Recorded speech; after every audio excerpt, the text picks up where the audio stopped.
Hallo en welkom bij de speluitleg van Pizza Chef, de nieuwe generatie waar we bestellingen zullen vervolledigen en onze missies zullen vervullen. Als jij de beste koerier bent, rijf jij het meeste geld binnen en win je dit spelletje. Het spelbord wordt in het midden van de tafel geplaatst. Elke speler die krijgt 1 pion en die leggen we hier aan het bord eigenlijk van het restaurant. Ik heb het bord wel horizontaal moeten leggen wegens de reviewdoeleinden. Laten we veronderstellen dat ik de groene speler ben. Dus op plaats 0 eigenlijk van het scorespoor plaatsen we onze markeerder. Elke speler ontvangt ook 8 pizzafiches, 1 bestelling voor een pizza Fantasia, een scorekaart en een overzichtskaart waar de verschillende acties op staan. De 3 stapels kaarten met de missies, de bestellingen en de chefnotities, die worden hier gelegd op de overeenkomstige velden. De 13 mystery bags die worden allemaal op elkaar gelegd op zo'n manier dat we de zak zien bovenaan. En dan gaan we van de andere toppingsstapels maken, elk van 10 of 11 groot, en die plaatsen we daar gewoon rond. Deze worden zo gelegd dat de topping zichtbaar is. Daarna krijgt elke speler de startkaarten. Die krijgt 4 missies. Elke speler krijgt 4 missies. Elke speler die krijgt 4 bestellingen. Ziezo. En elke speler die ontvangt ook 4 chefnotities. Van de bestellingen moet er minimaal 1 gehouden worden en een maximum van 4. Dus ik kies er bijvoorbeeld voor om deze 2 te houden. Deze 2 leg ik dan opnieuw af. Van de missies juist hetzelfde. Minimum 1 missie, maximaal 4. Dus bijvoorbeeld deze 2 missies hou ik. En van de chefnotitie mag je er maximaal 1 houden. Bijvoorbeeld deze. En deze komen dan op de aflegstapel terecht. Wanneer iedereen dat gedaan heeft, worden deze kaarten bij de stapels gevoegd en deze stapels worden dan opnieuw geschud. Een eerste speler wordt gekozen en die krijgt het startspelerfiche. Dat blijft bij die speler gedurende het volledige spel liggen. En dan zijn we klaar om het spelletje te starten. De actieve speler die mag 2 acties uitvoeren. Dat mogen 2 verschillende acties zijn of dat mogen gewoonweg 2 dezelfde acties zijn. Wat zijn nu deze verschillende acties? Wel, eerst en vooral kan je de actie pakken doen. Dat wil zeggen dat je de 4 bovenste kaarten van 1 van de stapels neemt. Dus als je bijvoorbeeld 4 missies neemt, dan kan je hieruit kiezen. Je moet hiervan minstens 1 missie houden. De missies die je niet wil kiezen, die leg je dan op de aflegstapel. Bij de bestellingen net hetzelfde. Je neemt de 4 bovenste kaarten, je houdt minimaal 1 bestelling en de andere leg je op de aflegstapel. Bij de chefnotities neem je 4 kaarten en hou je maximaal 1 kaart. Als je een chefnotitie wil spelen, en de chefnotities dat zijn eigenlijk de soort pestkaarten van het spelletje, of dat zijn kaarten die een mooi voordeel kunnen opleveren, die mag je spelen wanneer je wilt tijdens je beurt. Maar als je een chefnotitie neemt tijdens de huidige beurt, mag je die ook slechts spelen in de volgende beurt of in de volgende ronde voor jou. Een andere actie is verzamelen. We hebben natuurlijk onze toppings nodig die we van de markt gaan halen. De actieve speler die kiest een horizontale, verticale of diagonale rij en die neemt ofwel alle overeenkomstige kleuren, dus bijvoorbeeld ik neem alle groene kleuren met een groene achtergrond, of ik neem hetzelfde ingrediënt ongeacht welke kleur. Ik kan er bijvoorbeeld voor kiezen om deze pot tomatensaus te nemen, de mystery bag en deze mozzarella. Je ziet dat sommige ingrediënten of sommige toppings 2 kleuren hebben. De actieve speler die mag dan zelf beslissen of hij al dan niet deze topping neemt. Dus dit was 1 actie. En ik ga kijken wat mijn mystery bag inhoudt. En dit is eigenlijk een ingrediënt naar keuze. Even wat meer uitleg over deze mystery bags. Deze kunnen dus ofwel een ingrediënt naar keuze bevatten, net zoals ik net heb getrokken. Deze kunnen ook een premium product bevatten. Als ik deze dan gebruik op mijn pizza, is die gewoonweg 2 muntjes meer waard. Deze kunnen ook 2 ingrediënten in één bevatten, of deze kunnen jammer genoeg ook ingrediënten bevatten die eigenlijk al vergaan zijn.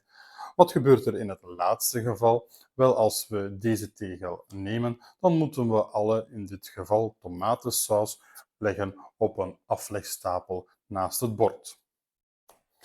Je kan er dan voor kiezen om deze ook onmiddellijk mee af te leiden, of je kan ervoor kiezen om deze te houden. Waarom zou je die houden, zou je denken? Wel, op het einde van het spel, als je te veel ingrediënten hebt, dan tellen deze mee voor minpunten en deze kunnen een handige manier zijn om eventueel te veel ingrediënten af te leggen. Als je naar het einde van het spel toe nog te veel ingrediënten, bestellingen of missies op handen hebt, kan je deze ook afleggen. Met één actie kan je 1 of 2 toppings afleggen, die komen dan op de aflegstapel terecht, of je mag ook 1 bestelling afleggen. Je kan ook de 2 acties gebruiken om 1 missie af te leggen. Een andere actie is het verversen van de markt. Je mag dan alle toppings of alle ingrediënten met dezelfde achtergrondkleur op de aflegstapel leggen en de daaropvolgende topping die wordt dan zichtbaar. Of je mag alle toppings die hetzelfde zijn, ongeacht welke achtergrondkleur, afleggen.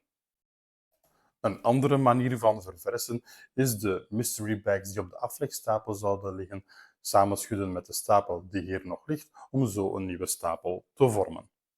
Natuurlijk moeten we pizza's maken en moeten we die ook bezorgen. Dus een van de beschikbare acties is ook het bezorgen. We nemen dan de bestelling die we gaan bezorgen. Hier zien we linksbovenaan het huis, rechtsbovenaan de punten of het geld dat het ons zal scoren. We leggen de bestelling voor ons neer. We leggen de ingrediënten daar even op. Ziezo. En dan leggen we onze fiche bij, in dit geval huisje 5. En bij huisje 5 is er nog geen enkele pizza, dus ik leg die volledig bovenaan op het beschikbare veld. Ik krijg dan de punten van de bestelling en ook mijn snelheidsbonus van 3 muntjes, dus ik ga dan hier op plaatsje 6 geraken. Als ik een premium ingrediënt zou hebben, zou ik 2 verder opschuiven, want die ingrediënten die zijn 2 muntjes waard. De toppings die leggen we op de aflegstapel en we hebben een aparte aflegstapel voor onze mystery bags, aangezien deze niet meer zullen vermengd worden met de gewone toppings. Je kan ook een pizza bezorgen bij een verkeerd huis. Je zal dan geen punten krijgen voor je bestelling of voor de snelheid, maar deze kan wel nog meetellen voor de missies en de eventuele stapelbonussen op het einde van het spel. Elke speler die heeft een pizza Fantasia en die mag die eigenlijk invullen zoals hij of zij wil. Dus we hebben wel de tomatensaus nodig en de mozzarella en dan 6 ingrediënten naar keuze. Je mag een ingrediënt 2 maal gebruiken, dus ik mag daar bijvoorbeeld 2 maal de ham op leggen. Maar als ik een premium product gebruik, mag ik dat product slechts 1 keer gebruiken. Dus heb ik de premium ham, dan mag ik daar maar 1 hammetje meer bij leggen. Ik mag die dan leveren naar een huis naar keuze en ik krijg een aantal punten gelijk aan het aantal ingrediënten dat op mijn pizza ligt. Wanneer een krat leeg zou zijn, dus wanneer 1 stapel toppings volledig weg is, worden er gewoon weer 10 toppings van de aflegstapels genomen en worden deze opnieuw opengelegd. Het eindspel wordt in gang gezet wanneer 1 speler al zijn 8 pizzafiches heeft geplaatst en elke speler die krijgt dan nog 1 beurt tot aan de startspeler. Dus de startspeler zelf die niet meer. En dan is het tijd om punten te tellen. Ik wil er wel nog even op wijzen dat bij mijn pizza Fantasia, dat je daar de ingrediënten op moet laten liggen om eventueel te bewijzen dat je bepaalde missies al dan niet gescoord hebt. Ik sta nu bijvoorbeeld op plaatsje 41 en dan gaan we eerst de stapelbonussen berekenen. Als je 2 pizza's hebt bezorgd bij een huis, dan krijg je 3 punten. Dus ik heb dat 2 keer voor. Dus ik krijg daarvoor 6 punten erbij. Als je 3 pizza's hebt bezorgd bij hetzelfde huis, dan krijg je daarvoor 6 punten erbij, of 6 muntjes erbij. En als een speler erin slaagt om 4 pizza's in eenzelfde huis te brengen, dan krijgt hij of zij hiervoor 10 punten. Dus de rode speler die zal automatisch 10 punten krijgen van deze stapelbonus. Daarna gaan we kijken naar de behaalde missies. Ik heb bijvoorbeeld deze 2 missies behaald.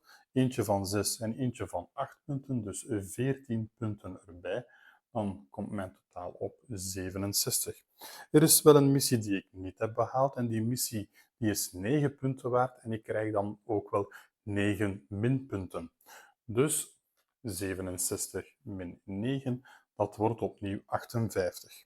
Ik heb ook nog enkele toppings op overschot en een bestelling. Nu, van die bestelling heb ik wel 1 topping, dus die topping die zal niet meetellen als minpunt, maar deze 2 toppings die gelden als 1 minpunt voor elk, dus dat is min 2 punten. Mocht je erin slagen om geen enkele topping op overschot te hebben, dan beloont de chef je met maar liefst 5 punten. Deze topping die hoort bij deze bestelling, maar die bestelling heb ik niet kunnen volbrengen, dus ik krijg daarvoor nog eens 2 minpunten. En dit zal dan mijn eindscore zijn.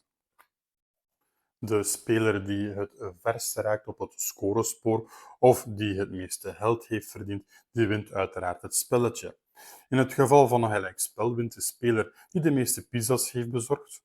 En als dat opnieuw gelijkspel is, dan wint de speler die de meeste missies heeft behaald. Is dat opnieuw gelijkspel, dan wint de speler die het meeste geld verdiend heeft met de missies. En als dat dan nog gelijkspel zou zijn, wat onwaarschijnlijk is, dan zijn jullie beiden de winnaar. Je kan het spelletje ook alleen spelen en de uitleg daarvan vind je in het regelboek en dat is niet zoveel aanpassingen maken ten opzichte van het gewone spel. Bij dit spelletje hebben wij ook nog de uitbreiding De Slinkse Chef ontvangen.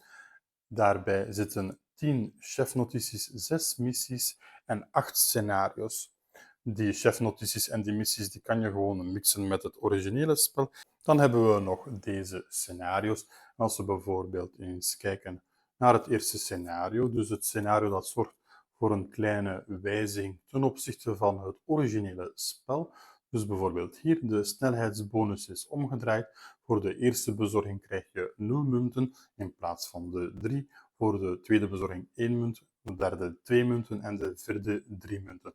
Dus eigenlijk worden de waarden van die snelheidsbonus in dit geval omgedraaid en zo hebben we er 8 stuks. Ziezo, dat was onze speluitleg van Pizza Chef, de nieuwe generatie. Als je deze soort content graag bekijkt, vergeet dan niet om een likeje achter te laten of om je te abonneren op ons kanaal. Lees ook zeker de geschreven review op spellendreef.be. Bedankt om te kijken.